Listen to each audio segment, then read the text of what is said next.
Karena cuma 80 juta won, si penculik ini itu nggak puas, nggak terima.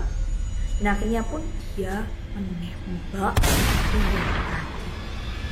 Setelah terbunuh ya, pria tadi itu dipotong jadi 17 bagian dan kemudian dikirimkan ke keluarganya.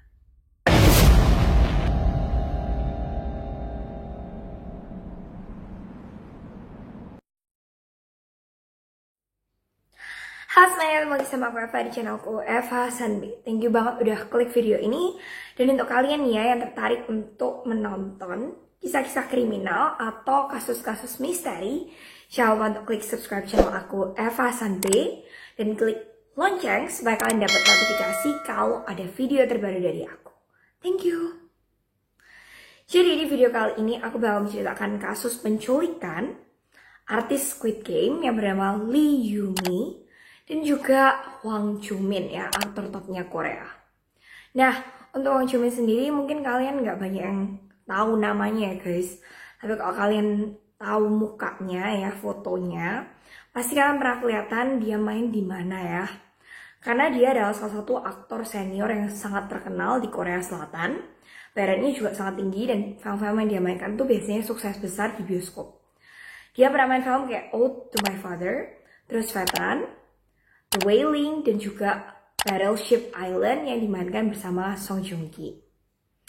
Untuk Lee Yoo-mi nih ya, Lee Yoo-mi itu lagi ngetren banget akhir-akhir ini karena dia itu disebut-sebut mirip Sully FX, dan lebih terkenalnya lagi karena dia main di Squid Game, bukan sebagai pemeran utama sih ya, tapi sebagai salah satu pemain yang cukup sering muncul di drama Netflix Squid Game.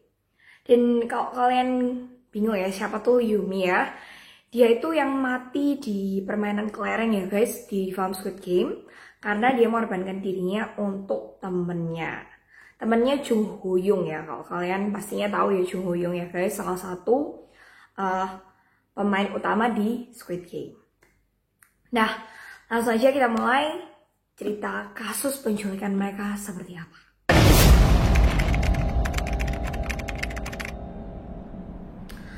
Jadi kasus ini itu bermula pada sebuah malam. Malam itu ya guys, di kota Seoul, Hwang Joo-min itu sedang menghadiri sebuah pesta penghargaan. Jadi di pesta penghargaan itu disediain juga alkohol ya. Hwang Joo-min ini kayak biasa lah ya, minum-minum gitu sama teman-temannya. Terus di tengah-tengah acara dia udah merasa kayak mabuk dan capek, dia pengen pulang. Akhirnya dia mau diantar sama manajernya untuk kembali pulang ke rumah. Tapi Hwang Joo-min itu nggak mau dianterin manajernya. Karena dia berpikir manajernya itu harus buka relasi lah, ngomong-ngomong sama manajer-manajer lainnya. Jadi dia nggak mau ganggu waktu manajernya. Akhirnya dia pulang sendirian. Dan di perjalanan pulang tuh ya, dia tuh nggak langsung pulang ke rumahnya, tapi dia mampir sebentar ke minimarket semacam Indomaret atau Alfamart-nya Korea ya guys, yang ada di dekat rumahnya dia itu. Nah, dia parkirin mobilnya tuh ya, terus dia turun. Lalu dia jalan kaki. Nah, dia kan habis dari pesta ya guys, jadi pakaiannya tuh masih kayak jas-jasan gitu. Ada sekelompok pemuda yang ngeliatin dia, karena udah kelihatan banget kok dia tuh bukan orang biasa gitu ya guys. Bajunya semua itu mahal, terus kelihatan kalau mukanya dia tuh Hwang Joo-min, salah satu aktor top di Korea.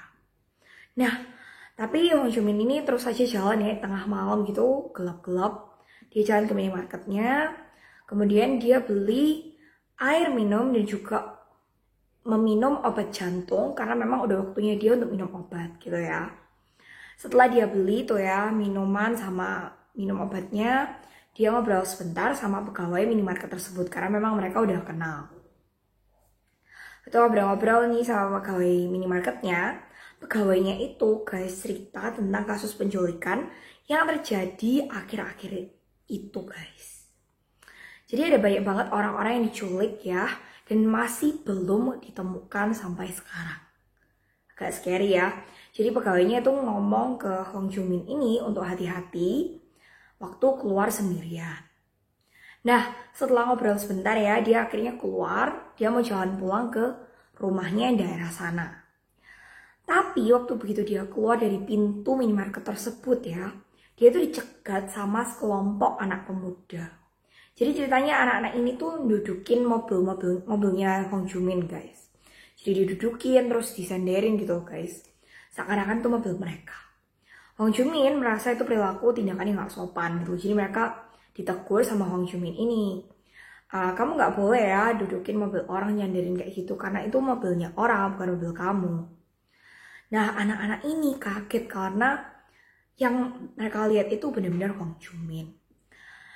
Mereka deketin Hong Jumin, kemudian ya kayak separuhnya ngerjain Hong Jumin ya guys. Jadi godain lah ya. Jadi kayak dibilangin sama mereka itu, kamu kalau main film bayaran berapa sih? Beneran Hong Jumin ya. Gua minta foto dong kayak gitu-gitu. Tapi karena bahasa mereka terus tindakan mereka kurang sopan, Hong Juminnya tuh agak jengkel dan kemudian negur mereka dan gak mau ngasih foto ke mereka. Hong Jumin pun akhirnya pulang jalan kaki ke rumahnya ya, ninggalin anak-anak tadi. Untuk ke rumahnya, Hong Jumin itu harus lewat kayak lorong ya guys. Jadi kalau di Korea itu rumahnya itu nggak langsung di depan jalan raya gitu. Jadi mereka harus masuk kayak ke gang-gang gitu, baru sampai di rumah mereka. Hong Jumin ini jalan lewatin lorong, tapi kan udah malam ya guys, sudah malam banget. Lorongnya itu gelap dan nggak ada orang, sepi gitu ya. Tiba-tiba di jalan, Hong Jumin itu disekap dari belakang sama beberapa orang. Jadi sekap, kemudian ditali tangannya, langsung dimasukin ke sebuah truk putih guys. Jadi dia diculik waktu malam itu. Dia dibawa ke sebuah hutan ya, hutan yang terpencil, terus dimasukin ke gubuk di dalam hutan itu. Gubuknya udah jelek juga. Nah, dia itu diikat di sebuah kursi, tangannya diikat ke belakang. Ya kayak paham-paham ya guys. Terus habis itu kakinya itu juga diikat di bawah. Jadi dia itu benar-benar nggak bisa gerak. Habis gitu sama si penculik dia dilepas. Ini topeng, bukan topeng ya, penutup kepalanya. Terus begitu dia buka mata, dia itu kaget. Karena anak-anak yang nyulik dia ini ternyata adalah anak-anak yang tadi dimarahin sama Hong Jumin di depan minimarket itu ya guys. Awalnya dia berpikir kalau ini tuh cuma prank, karena anak-anak tadi itu jengkel gitu ya guys sama dia mungkin karena habis dimarahin. Tapi salah satu dari penculik itu, lebih tepatnya pimpinan penculik itu ya guys, itu nunjukin sebuah video ke Hong Jumin.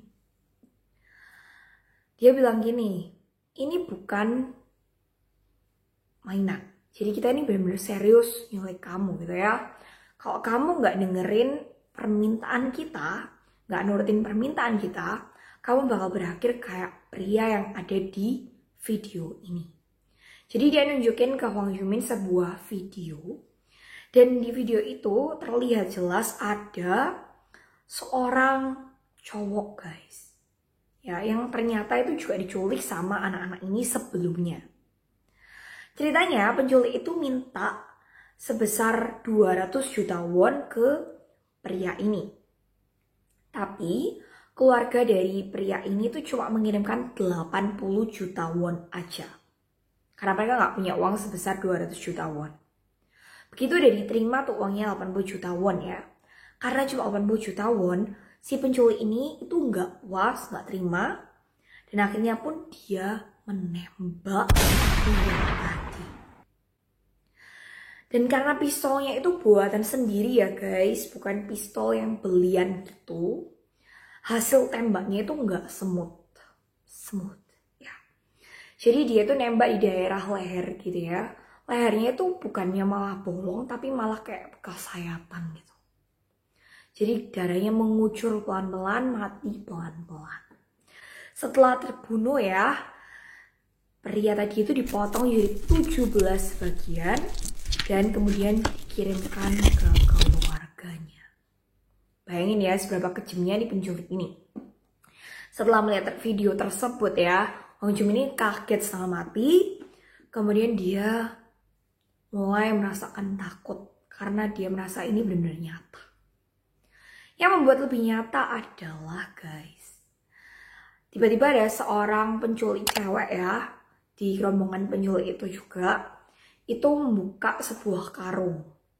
Ternyata karung itu berisi aktris dari Squid Game yang bernama Lee Yumi. Jadi Lee Yumi itu di dalam kondisi luka-luka semua badannya. Dia juga diikat tangan dan kakinya, dan tapi ditaruh di lantai. Jadi nggak di kursi, karena dia udah diculik beberapa hari lamanya. Dan Lee Yumi ini nggak ketemu juga ya untuk sama beberapa hari. Jadi dia baru diketemukan itu di sana guys, sama Hwang Jung-min itu. Jadi benar-benar Hwang Jung-min tuh lebih kerasa lagi realnya, karena ternyata Lee Yumi juga diculik bareng dia. Nah, Lee Yumi ini dimintain uang sama si penculiknya. Tapi sampai saat itu, keluarga dari Lee Yumi masih belum ngirimin uang ke Lee Yumi. Jadi penculik itu mulai kehabisan kesabaran. Dia nodongin pistol atau tembak ke si Lee Yumi tadi itu. Dan mau menembak Lee Yumi. Karena uangnya gak dapet-dapet gitu loh ya. Begitu si penculik mau neken loh ya si pistol ini, Hwang Jung-min ini sebagai sesama manusia ya guys, karena considerate, jadi dia akhirnya teriak ke penculiknya, udah berhenti, jangan tembak dia gitu ya. Aku bakal lunasin uang yang kamu minta dari dia. Jadi maksudnya Hwang Jung-min bakal bayar semua uang yang diminta oleh penculik, baik ke Hwang Jung-min dan juga ke anak perempuan itu. Dan akhirnya Hwang Jung-min bilang ke si penculik, dia akan ngasih ke penculiknya sebesar 5 miliar won. Itu banyak ya guys. Itu setara dengan sekitar 60 M rupiah. Lebih malah ya. Ya banget ceritanya. Tapi penculiknya nggak puas. Dia marah karena Hwang Jung-min cuma berencana ngasih dia 5 M. Ya itu karena dia tahu ya Hwang Jung-min itu aktor top. Jadi pasti kekayaannya jauh lebih banyak daripada cuma 5 M kan ya. Bisa ngasih lebih banyak. Begitu marah, si penculik nodongin pistol ke Hwang Jung-min. Dan Hwang Jung-min yang ketakutan itu akhirnya memberikan alasan kayak gini. Tiap hari ya bank itu punya batas penarikan cash gitu ya. Kalau kita nariknya lebih banyak daripada itu, bank bakal curiga. Dan pada akhirnya polisi bakal tahu kalau aku ini hilang gitu guys, diculik. Otomatis si penculik itu nggak mau kalau orang-orang tahu mereka menculik Hwang Jung-min ya guys. Karena semakin cepet tahunya bakal semakin cepet ditemuinnya Hwang Jung-min kan ya sama polisi. Akhirnya penculik setuju untuk menerima 5 M dulu. Begitu udah setuju ya, penculiknya ini mulai geledah badannya Hwang Jung-min untuk dimintain kartu ya guys untuk ngambil uang. Tapi di tubuhnya Hwang Jung-min tuh nggak temukan kartu apapun. Akhirnya Hwang Jung-min bilang kartunya dia itu ada di rumah ya, ketinggalan di rumah karena waktu pesta itu dia nggak bawa apapun, namanya cuma ke pesta gitu ya. Jadi dia menyarankan penculiknya untuk pergi ke rumahnya. Kan di rumahnya sekarang istri sama anaknya tuh lagi keluar, nggak ada di rumah gitu ya, rumahnya kosong. Jadi aman untuk pergi ke sana sendirian. Penculiknya pun akhirnya terpaksa menyetujui karena mereka butuh uang ya 5 M tadi. Kalau enggak gitu, mereka nggak akan kasih uang sama Hwang Jung-min ini. Jadi si penculik berangkat, tapi sebelum dia berangkat nih ya, dia udah ngasih tahu ke temannya, teman penculik lainnya, rekannya, kalau aku nggak kembali dalam 14 jam, kamu harus bunuh Hwang Jung-min sama Lee Yumi tadi. Karena mereka berarti udah nggak berguna untuk aku. Setelah itu dia berangkat ke rumahnya Hwang Jung-min yang ada di Seoul. Di sana dia itu udah ngobrak-ngabrik seluruh tempat ya. Laci kamarnya, ranjangnya, ruang tamu. Pokoknya kayak seakan-akan rumah itu habis kerampokan ya guys. Tapi dia nggak menemukan kartu dari Hwang Jung-min. Jadi si penjual ini benar-benar ngerasa dibohongin gitu ya. Nah sementara itu di tempat penculikan ya gubuk tadi itu ya, Hwang Jung-min ini diikat ya. Tapi dia itu ternyata hari itu tuh ada kayak wawancara guys ya, sama untuk film barunya dia ini. Nah, dia itu bohongin penjual lain nih loh, karena penjual lain ini nggak sepinter pimpinannya ya. Jadi penjual lain ini guys, itu kayak dimomongin sama dia. Kalau aku nggak telepon ke manajer aku untuk kasih tahu aku gak bisa wawancara hari ini nih ya, pasti dia bakal nyalain aku dan nantinya bakal ketahuan kalau aku ini hilang gitu loh. Bakal dicari aku. Nah, otomatis penculiknya nggak mau kalau Hwang Jumin ini sampai dicariin manajernya. Akhirnya si rekan menculik yang bernama Yom Dong-gun itu meminjamkan teleponnya ke si Hwang Jumin ini. Dia bilang, kamu boleh telepon ke manajer kamu.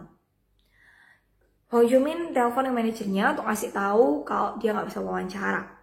Tapi karena itu adalah nomor si penculik yang nggak dikenal sama manajernya, nggak diangkat sama manajernya guys. Dimatiin malah ya. Akhirnya Hwang Jumin pun mencoba nyari orang lain yang pasti ngangkat gitu loh ya. Dia pun menelpon Park Song-woo. Park Song-woo itu juga salah satu aktor top Korea ya. Dia sering banget main film sama si Hwang Jumin ini, sahabat deketnya Hwang Jumin guys. Akhirnya dia nelpon Park Song-woo ini dan untungnya diangkat guys sama Park Song-woo. Hwang Jumin ini nyeritain kalau dia itu nggak bisa ke wawancara hari ini karena dia itu ada urusan lain di rumahnya gitu ya. Dan dia itu bilang berpesan ke Park Song-woo untuk nyampein permintaan maaf ke dua reporter. Jadi dia nyebut namanya reporter A dan reporter B ya, kita anggap aja, ke Park Song-woo ini.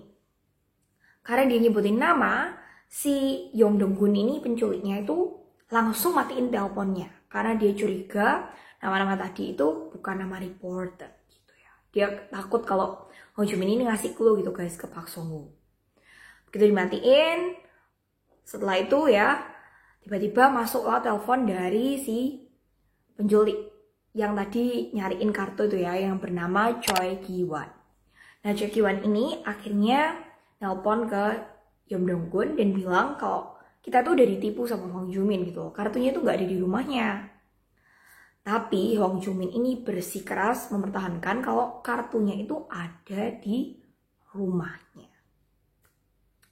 Di waktu yang bersamaan, karena si Hwang Jumin ini nggak bisa dihubungin ya guys, manajer dari Hwang Jumin langsung berangkat ke rumah Hwang Jumin untuk nyariin Hwang Jumin. Digedor, dibel berkali-kali, ditelepon, itu nggak bisa guys. Nah, manajer ini kan khawatir ya. Waktu khawatir itu nungguin di depan rumah, diteleponlah sama si Park Song-woo ini.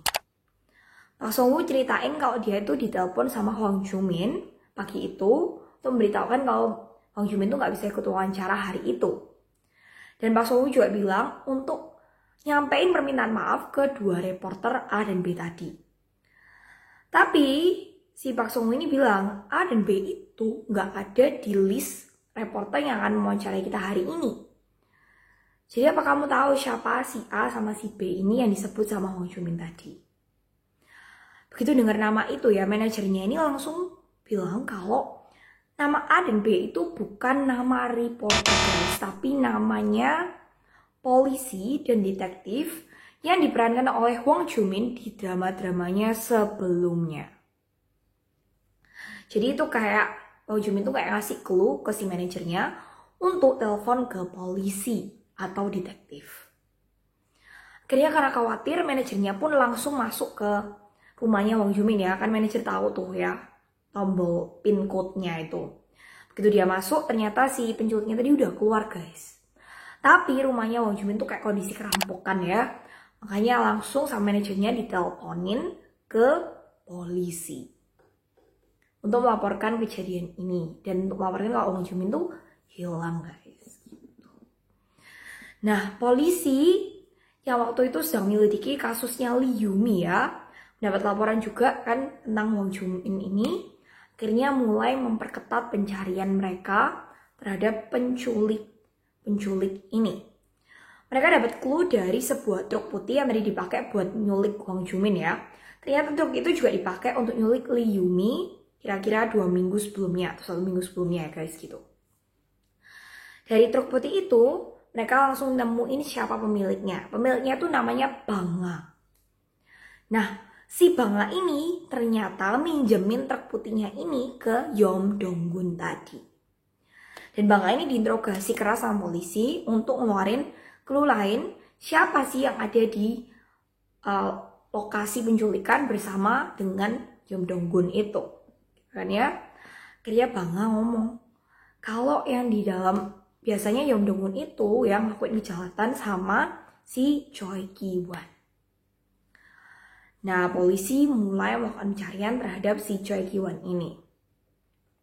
Waktu mereka lagi keliling-keliling di daerah rumahnya Hwang Joo-min ya, Choi Ki-won itu baru aja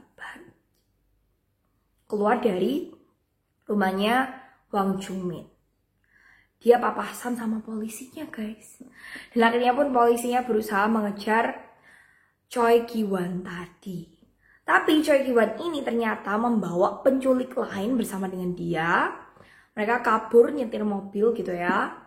Terus kemudian karena kejar-kejaran sama polisi, akhirnya mobilnya tuh nabrak ke sebuah toko, ya tokoan gitu. Kemudian Choi Ki-won ini sama rekan penculiknya itu udah kepepet gitu kondisinya. Mereka pun akhirnya turun mobil dan meledakkan bom guys. Choi Ki-won berhasil lolos, nggak ditangkap sama polisi.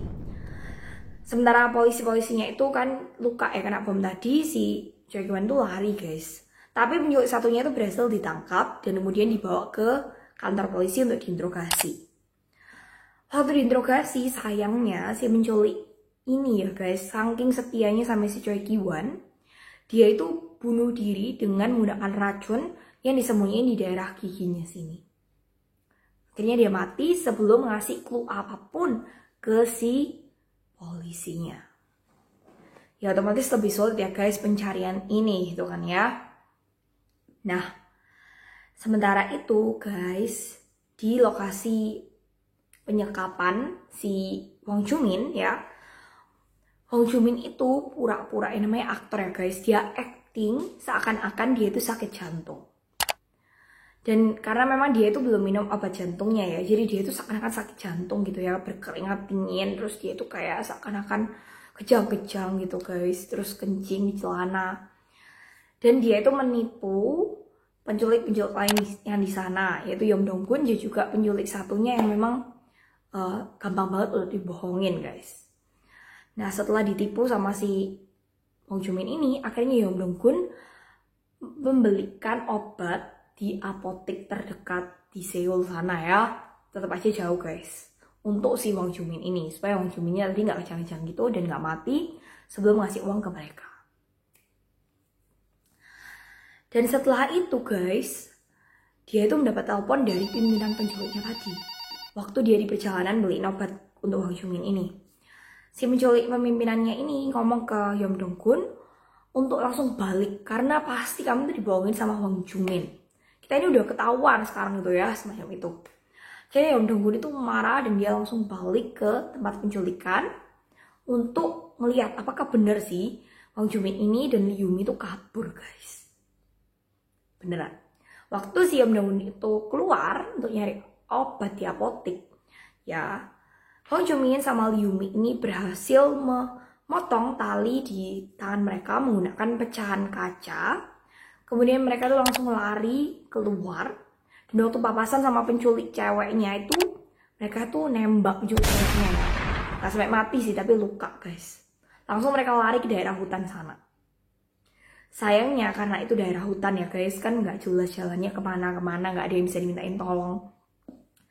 Si cewek ini udah luka-luka, dia nunggu Lee Yumi ya, luka-luka, dia nunggu di dekat pohon. Sementara itu Hwang Joo-min berhasil sembunyi di rumah kakek tua di hutan itu.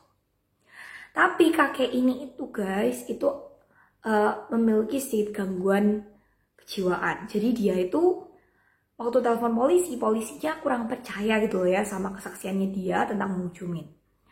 Sedangkan Hwang Joo-minnya sendiri mau telepon ke polisi pakai telepon yang ada di rumah itu nggak bisa guys gitu. Jadi bener-bener kayak gagal gitu. Yeom Dong-gun yang tadinya kembali langsung nyariin si Hwang Joo-min dan Lee Yoo-mi, dan akhirnya mereka ditemukan, bawa lagi ke gubuk, diikat berdua gitu guys. Sayangnya ya, tadi si Set-byul tadi yang cewek, penculik ceweknya itu ternyata adalah pacarnya Yong Dong-gun. Karena ditembak sama Hwang Joo-min, dia kehabisan darah dan akhirnya meninggal. Yong Dong-gun ini marah banget waktu si ceweknya ini meninggal, dan akhirnya dia itu berencana untuk melarikan diri bersama Hwang Joo-min kembali ke kota Seoul untuk ngambil uangnya Hwang Joo-min ini. Waktu dia berusaha kembali itu ya guys, di Seoul ternyata si Choi Ki-won ini yang dicari-cari sama polisi guys, itu menyerahkan diri ke kantor polisi. Perhitungannya gini guys, Choi Ki-won itu berpikir gini, kalau dia nggak nyerahin diri ke polisi ya, dan kalau seandainya dia ketangkep, hukumannya dia itu akan lebih panjang. Jadi dia lebih untung kalau dia nyerahin diri ke polisi, hukumannya diperpendek dan dia bisa dapat uang tunjangan penjara. Akhirnya pun dia nyerahin diri ke polisi. Pinter banget ya penculiknya. Terus dia itu minta dikasih uang tunjangan penjara, hukumannya minta diperingan, maka dia akan memberikan clue tentang keberadaan Hwang Joo-min. Polisi nggak punya cara lain, akhirnya ngikutin kemauannya si Choi Ki-won ini. Nah, tapi ini polisi grup A ya. Polisi itu jadi dibagi dua, ada polisi grup A, ada polisi grup B. Takutnya ya, si Choi Ki-won tadi nggak membawa polisi-polisi ini ke tempatnya Hwang Joo-min tadi.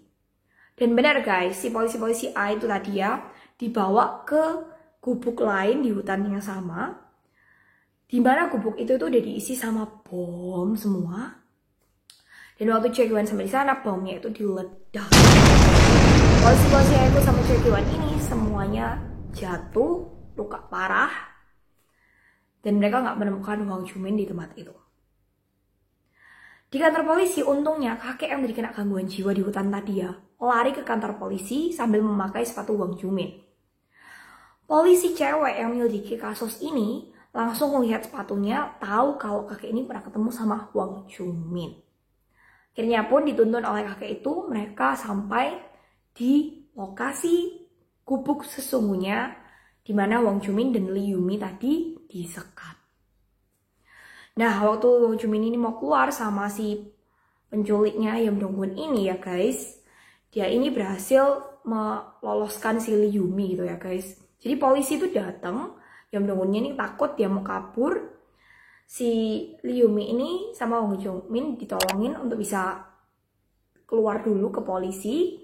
Terus Hwang Joo-minnya ini ikut sama Yong Dong-gun. Begitu mau naik mobil nih ya sama polisinya itu mau dihentiin, tapi mobilnya Yong Dong-gun udah jalan duluan. Waktu tengah perjalanan mau keluar nembus pintu gubuk itu guys, tiba-tiba di depan mobil mereka ada Choi Ki-won yang tadi lari setelah meledakkan gubuk satunya itu. Dia nembak Yong Dong-gun sampai mati, dan akhirnya dia mulai bertarung dengan polisi yang ada di sana dan juga Hwang Joo-min. Setelah bertarung ya, udah luka semua gitu ya, udah mulai habis tenaganya, Hwang Joo-min akhirnya berhasil mengalahkan Choi Ki-won dengan mencekik lehernya si Choi Ki-won ini ya guys. Jadi mencekik sampai Choi Ki-won itu kehabisan nafas guys. Dan akhirnya pun Choi Ki-won pingsan dan Hwang Joo-min serta Lee Yoo-mi itu berhasil diselamatkan oleh polisi. Untungnya ya, jadi karena kepintaran Hwang Joo-min, dia berhasil lolos dan juga berkat kerjasama dari polisi. Tapi setelah kejadian itu pun, Hwang Joo-min ini katanya masih trauma.